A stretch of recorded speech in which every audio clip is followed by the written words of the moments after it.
신화라고 하는 것과 타로라고 하는 것, 이런 것들이 굉장히 이제 연결이 돼 있는 부분이 있어서요.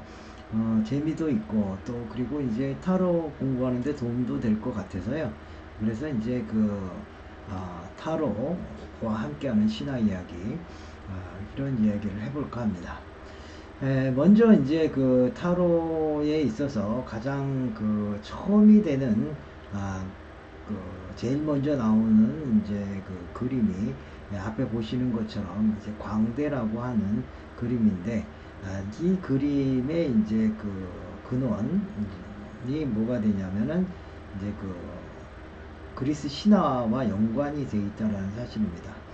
근데 그리스 신화 같은 경우에는요, 다른 걸 떠나서 이렇게 이제 원초적이면서 우리의 마음의 깊은 곳에서 갖고 있는 원형에 대한 그런 이야기들을 하고 있기 때문에 어떨 때는 좀 생뚱맞은 것 같기는 하지만은요, 사실은 그거야말로 인간이 갖고 있는 근본적인 어떤 생각을 이렇게 이제 상징적으로 비유적으로 표현해 놓은 거기 때문에요, 그냥 무시하기에는 이렇게 간단하지가 않습니다. 그래서 이제 신화를 또 배우고, 또 신화라고 하는 것이 타로에서는 어떤 식으로 차용이 되고, 또 그 차용된 것이 의미를 우리가 어떻게 이렇게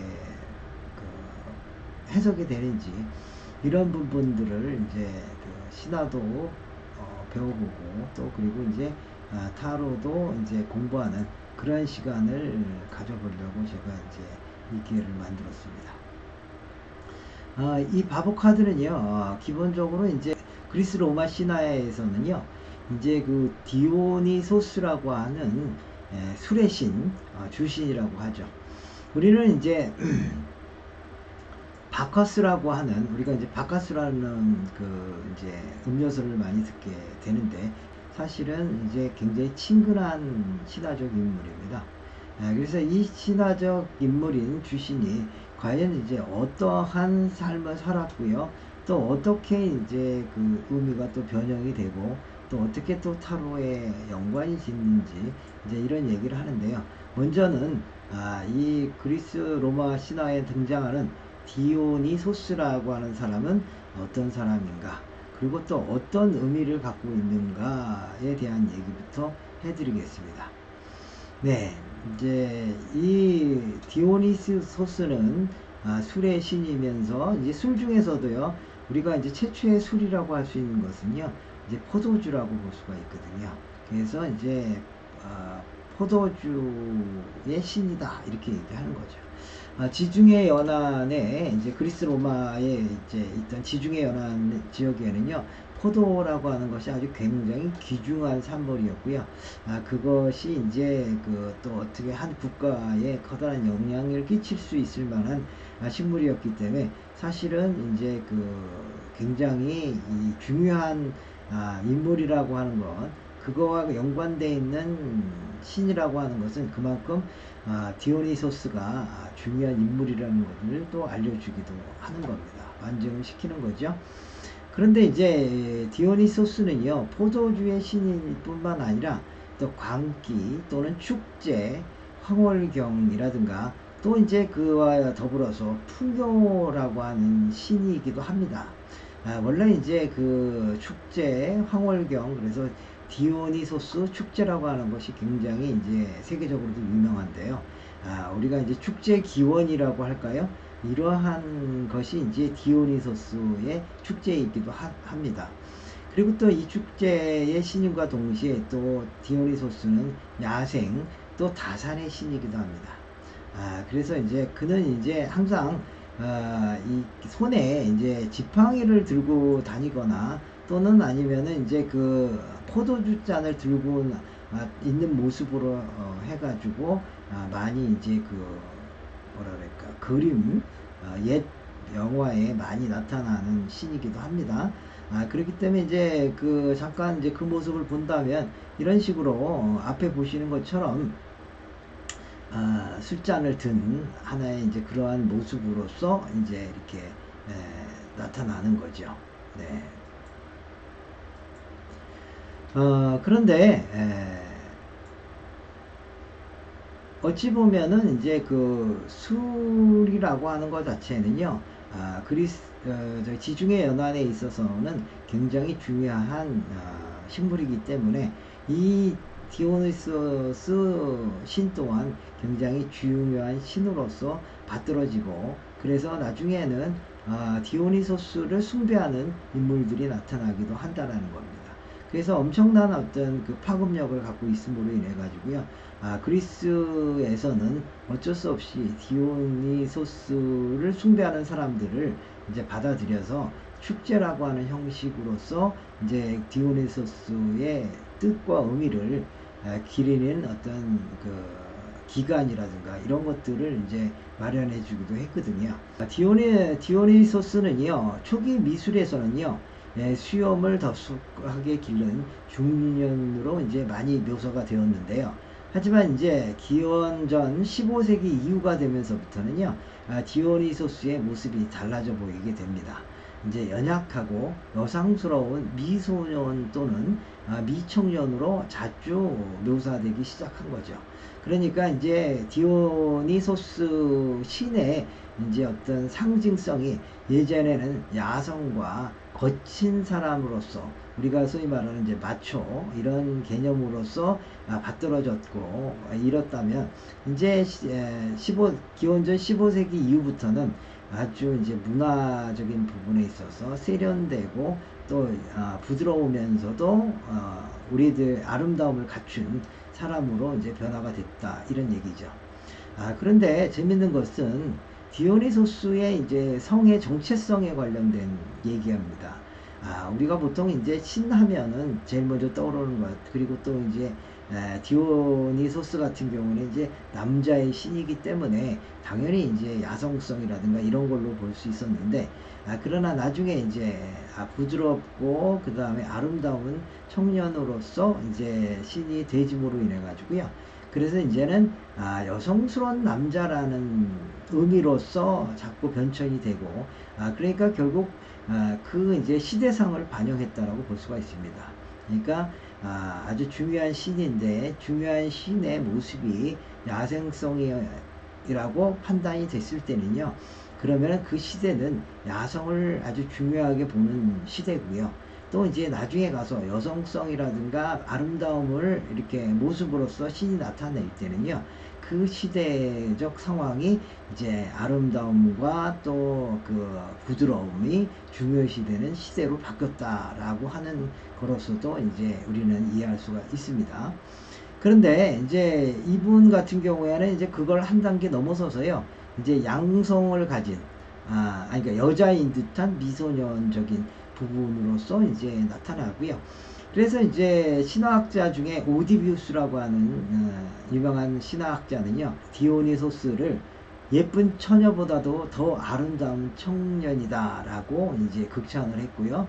또한 이제 천국에서 가장 아름다운 신이다라고 이제 아주 아름다움을 아주 극찬을 했고요.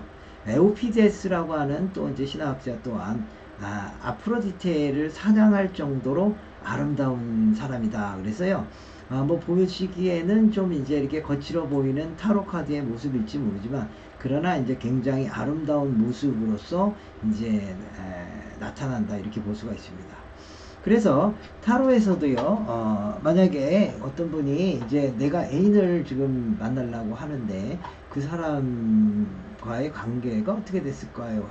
하는 그런 이제 질문을 했을 때, 이제 상대방의 카드가 바보 카드로 나왔을 때는요, 아름다운 미청년의 모습이다라고 이제 해석할 수가 있습니다. 그래서 바보 카드를 뽑았다 그러면은, 이번에 그 미팅할 남자는 아주 아름다운 남자를 만나게 되겠다.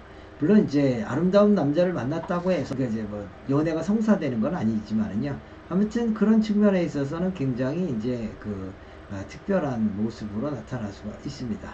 그래서 디오니소스가 아름다움을 가졌다, 이렇게 이제 보시면 좋고요. 디오니소스의 상징적 동물은 이제 표범이라든가 숫, 염소, 뱀 또는 이제 사자, 노새, 황소 등으로 이제 상징되는 동물로서 나타나는 거죠. 또한 이제 상징 식물로서는요, 포도나무나 무화과 나무, 그 다음에 사과나무, 또 아이비 나무 또는 소나무 등등으로 이제 표현이 된다 이런 얘기입니다. 그 얘기는 이제 그렇게 그러한 것을 통해서 그들의 속성이 디오니소스와 이제 닮았다 이런 것을 알 수가 있는 거죠. 제우스 신, 여러분도 잘 알다시피 그 저기 뭐 12신 중에 가장 왕인 제우스 신과 이제 티베의 공주 세멜레와의 사이에서 난 아들입니다. 예. 그런데 워낙 이제 제우스 신이 원래 이제 바람둥이다 보니까 이 여자 저 여자를 많이 만나기도 했는데 뭐 그런 것이 꼭 다른 뜻이 아니라 어떤 그 제우스가 갖고 있는 이제 다산적 의미를 나타나는 것기도 한데요. 아무튼 이제 그 제우스 신의 그 부인이 누구냐면 헤라라고 하는 여성인데요. 헤라는 또 이제 하나의 질투의 신이기도 합니다. 그래서 엄청나게 많은 질투를 하게 되죠. 뭐 헤라가 질투하게 되는 건 당연하죠. 제우스가 워낙 바람을 많이 피우다 보니까 거기에 관련된 이제 질투에 대한 부분을 이제 나타내는 거죠. 그래서 이제 헤라 같은 경우에는 꽤 이제 응징을 많이 합니다. 신화를 보다 보면요. 그래서 이제 제우스와 이제 세레나가 이제 가까워져서 아들을 낳았다는 것을 알게 된 헤라가 그렇다고 해서 이제 뭐 여신의 체면상 내가 그 아이를 직접 죽일 수는 없다 보니까 이제 모략을 꾸밉니다. 이제 헤라 여신이 세멜라의 유모로 이제 변장을 해가지고요. 이제 이렇게 나타나는 거죠. 이제 이런 얘기 저런 얘기 먼저 신임을 산 후에 나중에 가서 이제 또 이런 질문을 합니다. 한말에도 당신이 사귀고 있는 이 남자가 제우스라고 하는데 제우스 과연 제우스일까요? 그러면 진짜 본 모습을 한번 보여달라고 부탁을 해보신다고 하면 그래서 확인할 수가 있지 않습니까? 라고 이제 슬슬 꼬드기 시작합니다. 처음에 이제 세멜레는 뭐 그 이야기에 대해서 별로 그렇게 신경을 안 쓰다가 점점 이제 그 계속되는 이야기를 통해서 진짜 제우스라면 진짜 신의 모습을 한번 보고 싶다는 생각이 들죠. 이제 그러는 사이에 이제 그 제우스는 이제 점점 세멜레에게 빠져서 이렇게 이제 사랑을 하게 되니까요. 네가 무엇을 원하든지 그 소원은 꼭 들어주겠다. 뭐 이런 맹세를 합니다. 그래서 뭐 그것이 어떤 거라고 하더라도 내가 꼭 하나 그 소원만큼 하나만큼은 들어주겠다. 이런 이제 맹세를 하는 거죠.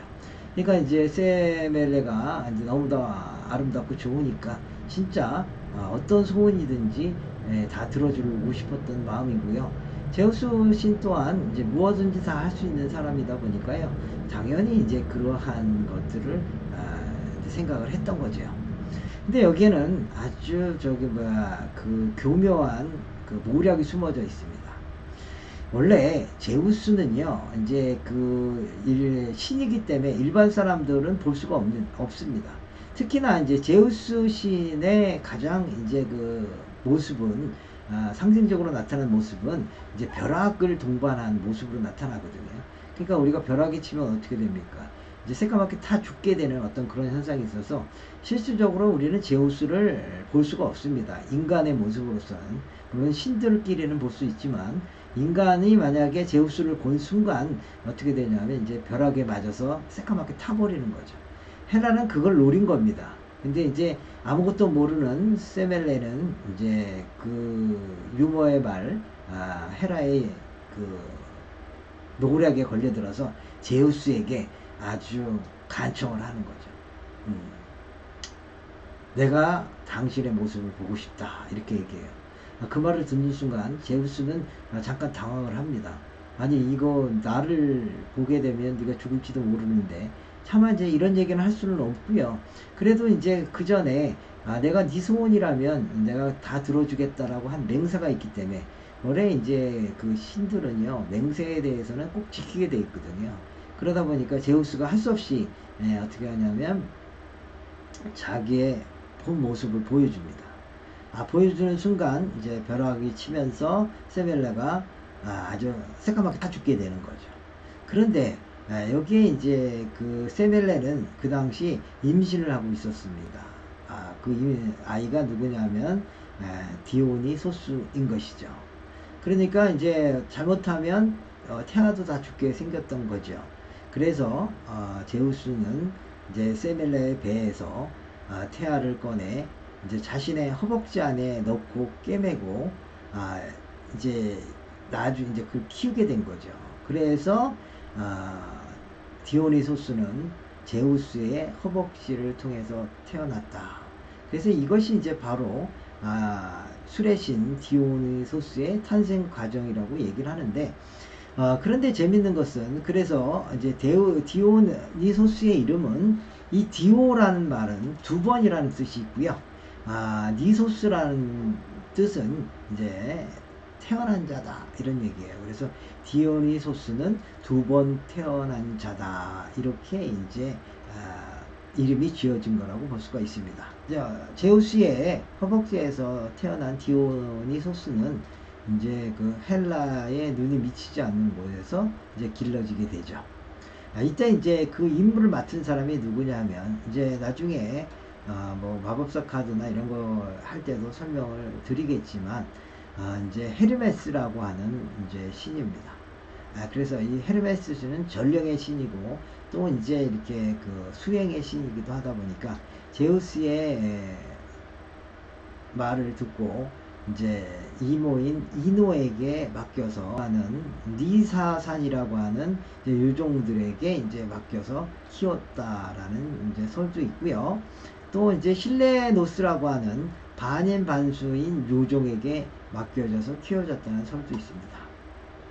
디오니소스가 이제 셀멜레의 아들이라는 얘기도 있고요. 페르스포네라고 하는 여신에게 반해서, 지하의 여신에게 반해서 또 이제 그 제우스가 뱀의 모습으로 접근해서 태어난 아이가 이제 그 디오니소스라고 하는 이야기도 있습니다.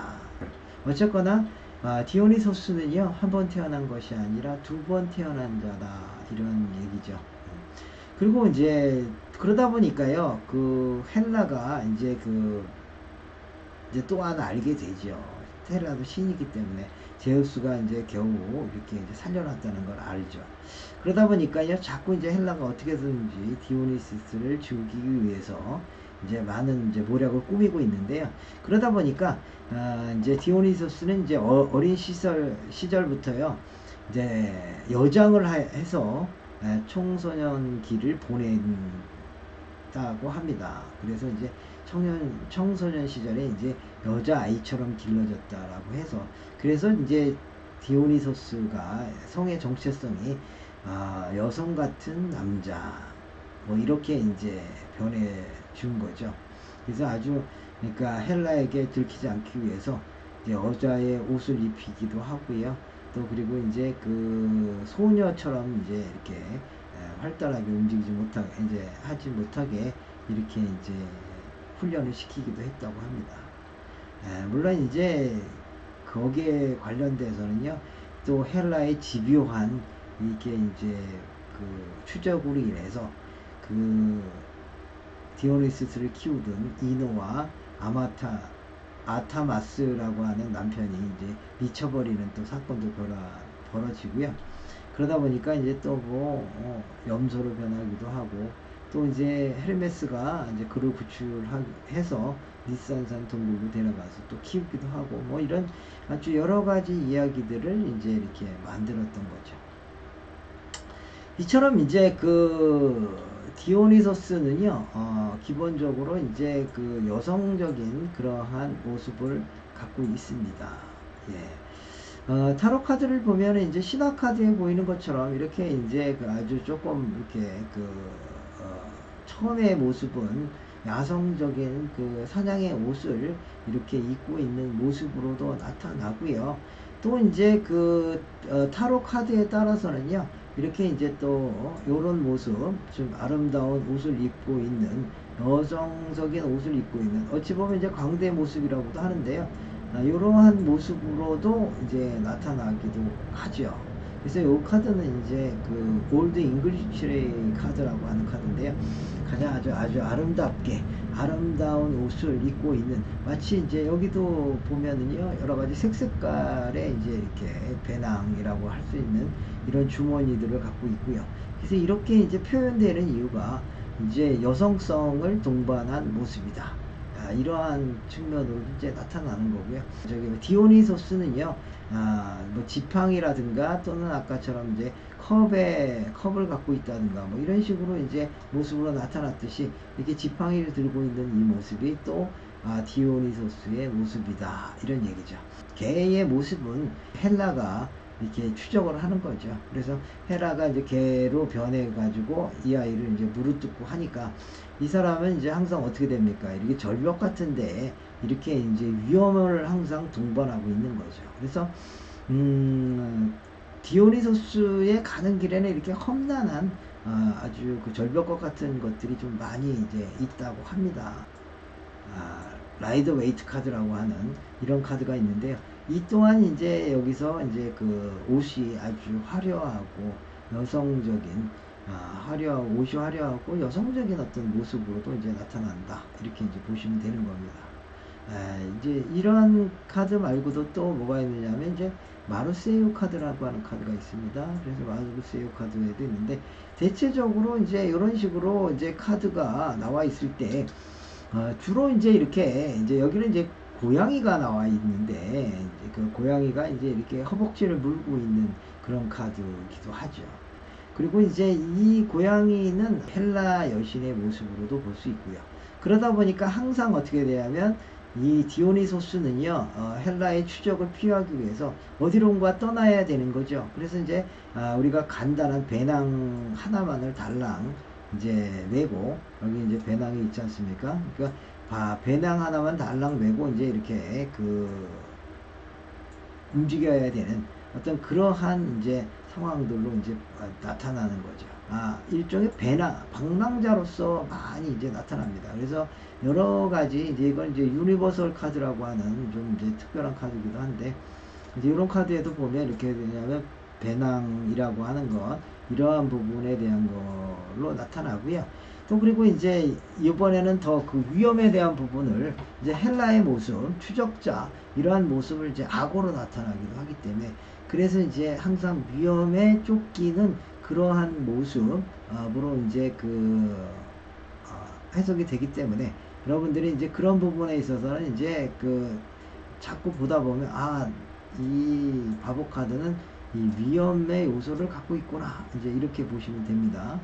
또 이제 그거와 다르게 이제 우리가 이제 도트 카드라는 카드가 있습니다. 여기 또한 이제 호랑이라든가 이러한 것들이 이제 아주 위험 요소로 나타나고 있기 때문에, 하여튼 이렇게 여러 종류의 카드를 한꺼번에 이제 이렇게 이제 바라보다 보면요, 어떤 의미, 생각, 이런 것들이 이제 잘 나타날 수가 있습니다. 아라비안 나이트, 우리가 소위 말하는 이제 아라비안 나이트죠.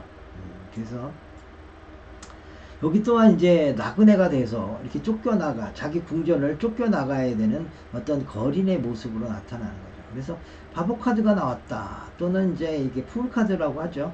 이 카드가 나왔다 그러면요, 대체적으로 이제 그 디오노스가 이제 죽을 고비를 넘겼듯이 죽을 수 있는 위험한 상황들이 이제 자주 나타난다라는 게 이제 이 카드의 특징이라고 할 수가 있습니다. 그래서 이제 어디를 도망가거나 쫓겨나는 어떤 그러한 상황들이 자주 일어난다라고 이제 볼 수가 있습니다. 그래서 이제 바보 카드는 위험의 경고 또는 또 위험할 수 있다. 물론 누구로부터냐? 그러면 신화적인 측면에서는 이제 헤라라고 하는 이제 질투의 신인데요. 그래도 다행인 것은요, 이제 제우스가 이제 지켜주기 때문에 불타올랐을 때는 자기 허벅지에 넣어주고, 또 그 다음에 이제 헤르메스가 위험할 때마다 이제 구해주는, 그래서 이제 요 바보 카드는요, 위험은 하지만 또 한편으로는 뭐도 있다, 도움도 받을 수 있는 그러한 카드이기도 합니다. 그러니까 여러분들이 이제 요 카드를 보시면서요, 나온다 그러면 내가 지금 어, 새로운 어떤 그 곳으로 떠나야 된다. 이동, 여행, 이런 의미로도 보고요. 또 내가 위험에 빠질 수도 있으니 조심해야 된다. 이런 의미도 볼 수가 있고요. 또 한편으로 이제 그러나 나를 도와줄 수 있는, 내가 위험 속에 있지만 그 위험에서 벗어나게 해줄 수 있는 그러한 것도 있을 수 있다. 이렇게 이제 볼 수가 있습니다. 디오니소스와 연관되는 이제 이러한 부분, 그 부분 속에서 갖는 타로의 의미, 그리고 타로가 이제 뭐 여러 장이고 뭐 2만 종이 넘는 종류가 있지만은요. 그러나 이제 실질적으로 이렇게 의미는 비슷비슷하게 나타난다라는 거, 개념적인 것을 잘 알아주시고요.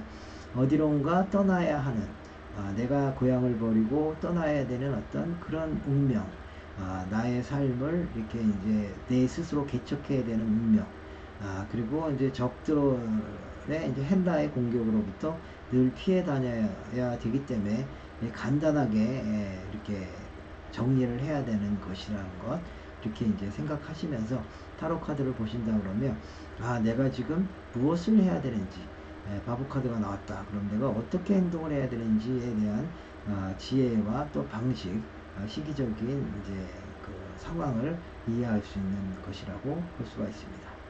네.